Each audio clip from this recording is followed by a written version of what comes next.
Autumn is here. It's a time where we spend more time inside again, drinking warm beverages and maybe writing our stories.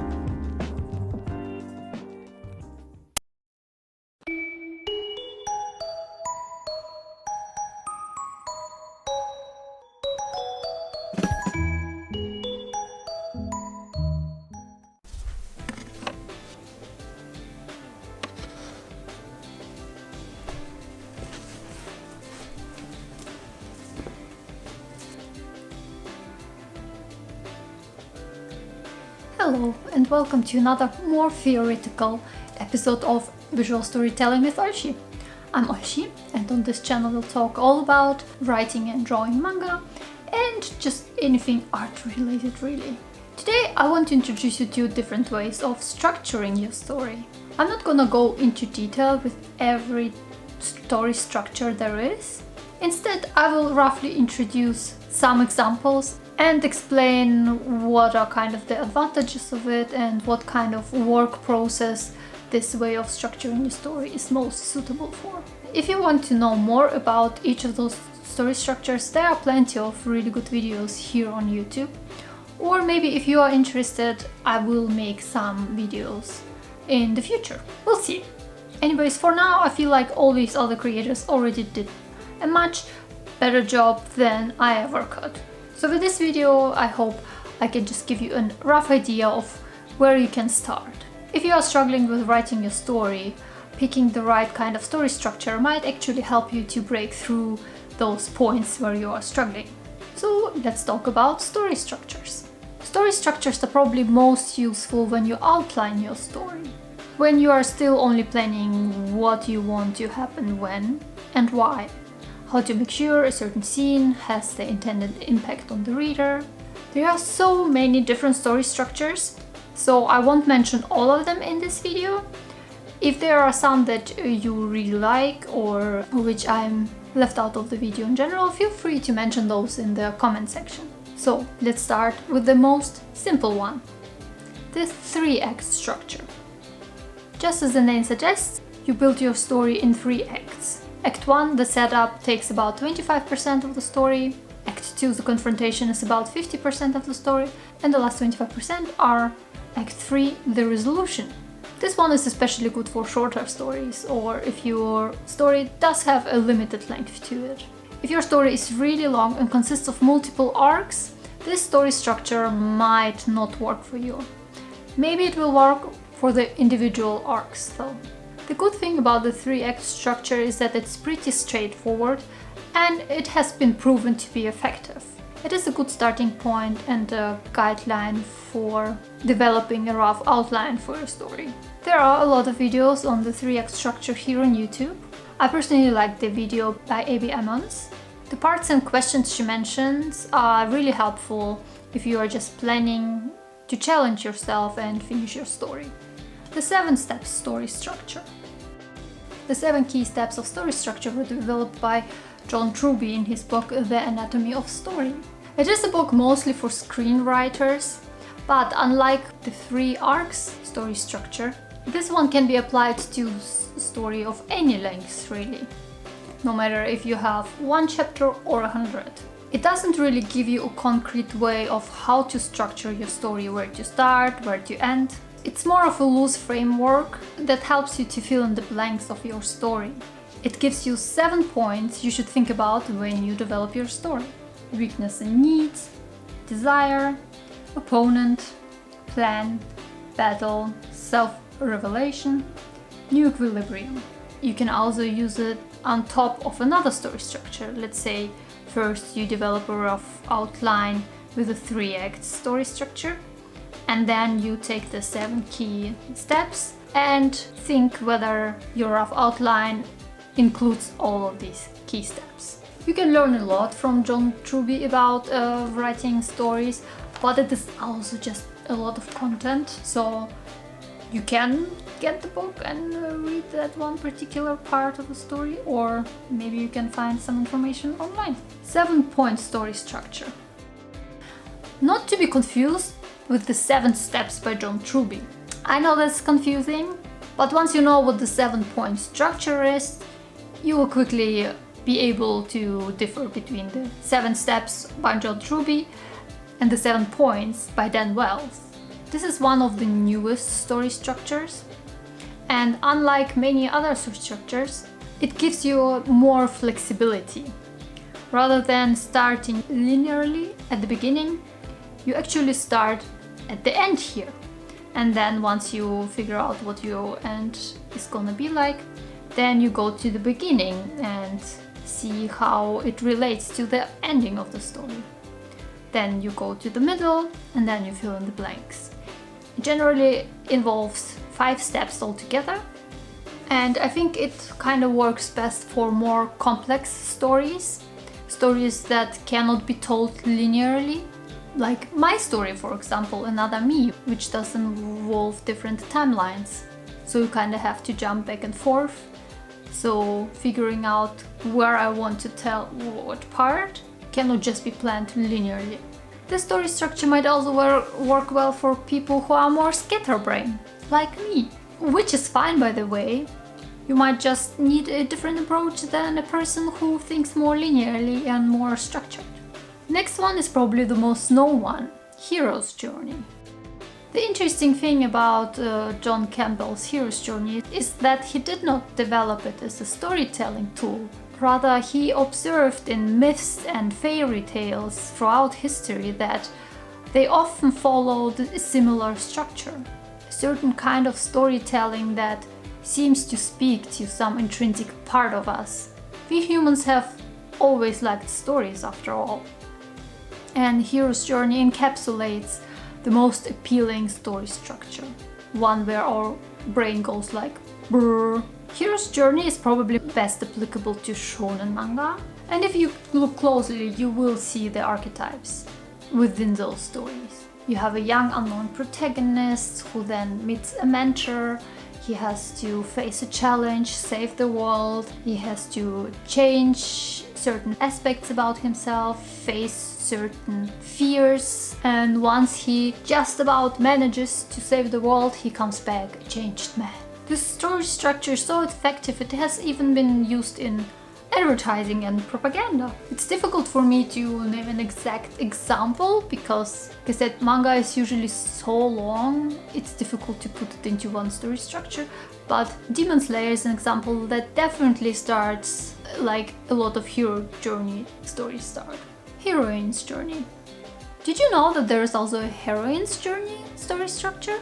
Until like a couple of years ago, I didn't know about it either. As the name suggests, the Heroine's Journey centers a female protagonist in its story. Heroine's Journey was developed by Maureen Murdoch as a psychologist's health hub guide, and it was then later applied to story structures by other authors. So just like Hero's Journey, it seems to speak to some intrinsic part in us, to our psychology. The heroine's journey is a spiritual one, closely connected to the protagonist's femininity and masculinity, where she balances the two as she's discovering the inner goddess. This shit is totally my shit, I gotta say. As you can guess, this story structure works especially well with shoujo and josei manga. But just as Hero's Journey, it can be too specific sometimes. So if you work with it, it's totally fine to adjust certain steps to make it match your story better. As for example, I think Akatsuki no Yona definitely starts off as a heroine's journey. I cannot say anything about the whole story as I am still at the very beginning of the anime, but the beginning looks pretty familiar. By the way, you can have female or non-binary protagonists in a hero's journey structured story, and you can also have male or non-binary protagonist in a heroine's journey. It's totally fine. Like I said, these are just guidelines, not strict rules to follow. Fiction curve. The fun part about this one is that it starts right in the middle of action. There is no quiet introduction to our protagonist in their ordinary world. There is no information given to us beforehand. Instead, we learn all the information while the action is happening. And then there is basically one crisis after another. There is not much time for a breather until the story climaxes, and then there is a resolution. I personally like this kind of way of beginnings. I think it is a much more interesting way of letting your reader learn about the world that you created, like learning about it through action rather than pure exposition. But I guess it also demands more of your reader. This is also a much more fast-paced story structure, which isn't always easy to pull off. It's definitely not a very common way of writing a story, but it can work amazingly in a thriller or a drama if done well. It's definitely also more suited for shorter stories, especially like short stories, just like one chapter stuff. In short stories you usually skip a long introduction, you just jump right into the action of the story. Meanwhile, a 40-volume manga told this way would be just too exhausting. You cannot have rising stakes all the time. You need a breather sometimes. Guess a possible example could be Death Note. There you kind of have one crisis after the next, without many breaks in between. I guess a lot of thriller manga would also fall into this category. Save the Cat. I want to mention this one because there is a great video by Ritzy where Shailin shows how with a basic story idea you can outline basic plotline for a novel in that case, which shows you that sometimes you don't have to have all the details figured out before you start structuring your story. Save the Cat was developed for film and it consists of 15 story beats. And because it was designed for film, it also is quite suitable for manga, another pretty visual medium. For example, the story starts with an opening image, and then you go bit by bit just brainstorming and filling the different story beats. And the last story structure I want to introduce is Dan Harmon's story circle. You might know Dan Harmon from Community or Rick and Morty. The story circle structure is something he developed kinda based on the hero's journey, but it is much more intuitive and flexible than Hero's Journey is. It puts the focus more on the character's action and motivation rather than on external plot points. I think we can all agree that multidimensional characters have become more important to us in the recent years, and then Harmon's story circle kinda gives more room towards that. And I would also say that Hero's Journey is probably more of a classical way of telling a story, if you want to tell a truly epic journey, while the story circle leaves more room open for like modern twists. There are more story structures than this, but I think it's enough for now. I know this was a lot, I know this was too much, especially if you never heard about any of those. So if you, after this video, still don't know where to start because this was too much, I would suggest take the 3x story structure, and maybe when you read or watch stories, try to see whether you can recognize certain story beats from the 3x story structure, and then you can try and apply it to your own story. And once you know how that works, you can try and see whether you want to expand your knowledge, maybe find a story structure that will work better for you. The 3x story structure is also very good for challenges. Let's say you want to participate in a competition and you have to submit a short story, or you want to finish a story within a given time just for yourself, or if you want to apply to a publisher with a story. When you do apply to a publisher, you do not have to have a completely finished story, but it's probably good if you let the publisher know that you know what you're doing, that you know how to structure a story, that you know what stories are about. So if you have a rough outline of the story in your application, it should be a plus point. I think it's possible that each publisher thinks differently. But how useful are story structures in general, and how do we apply them? Are they really that necessary? It really depends on your way of working. If you are more of a discovery writer, sometimes it would probably make more sense to just start writing first and then pick maybe a story structure and see whether you can improve your story with some of the story beats. To a certain degree, if you have seen and watched enough stories, a lot of it will just come to you automatically and intuitively. But I think we can often benefit from making some deliberate choices about what rules to follow and what rules to break. Another point to consider is that all the story structures I mentioned here are used in Western media. I do not know what story structures the Japanese manga artists learn, if they learn them at all. Doing research in that area would be a little bit too time intensive for me. Also, I would probably need to improve my Japanese drastically. But one day when I have the time, I hope I can kind of dive into this topic. For example, My Neighbor Totoro is the kind of movie that does not really follow any story structure. We do not have an epic story, not that much happens, the climax is still kind of not that big, but it's still one of my favorite movies due to its vibes and beauty. This kind of story would not exist if we all stuck to the strict story structures. So do not let them restrain you in your storytelling. Another danger lying with sticking strictly to story structures is that your stories might become predictable. I noticed this while watching The Legend of Shang-Chi. I have watched so many Marvel movies by that point that I could actually predict what will happen next and what kind of emotional response the viewer is supposed to get from that one scene. As you can imagine, it was an underwhelming experience. The Marvel formula, I guess, was just too worn out at this point. But I should also mention that even if your story is predictable, by having really interesting characters and just vibes in general, it might still work. So I don't know, I guess there is no guaranteed way of writing an effective story. And for us, sometimes it's not even important that the protagonist reaches their goal. If you go into the movie, we kind of already expect that they will do it.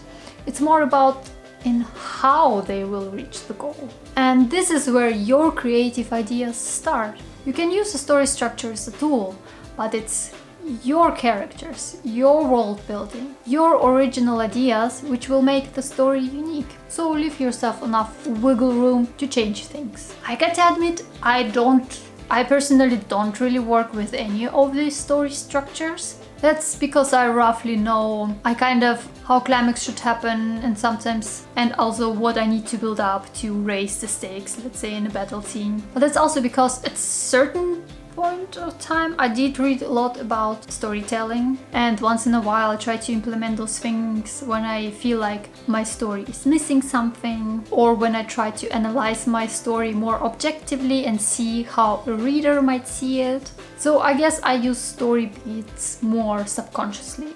How about you? Have you used any of these story structures? Was this video helpful? Could you learn something new? Like right now, I personally feel like I want to sit down and continue writing my manga, but I gotta work on other stuff for now, unfortunately. So yeah, I hope if you do have some kind of writing projects that those will go well for you and will be an interesting experience. Thank you for watching this video. You can also follow me on my other social media or read my manga and other me online for free. All the links will be in the description box below. Also, feel free to leave a like for this video and subscribe to my channel if you haven't done so yet. And as always, a huge thank you goes out to all my Ko-fi supporters. Thank you so much for your continued support, and I hope you're enjoying these videos as well. I hope you enjoy this autumn, and I'll see you in the next video. Bye!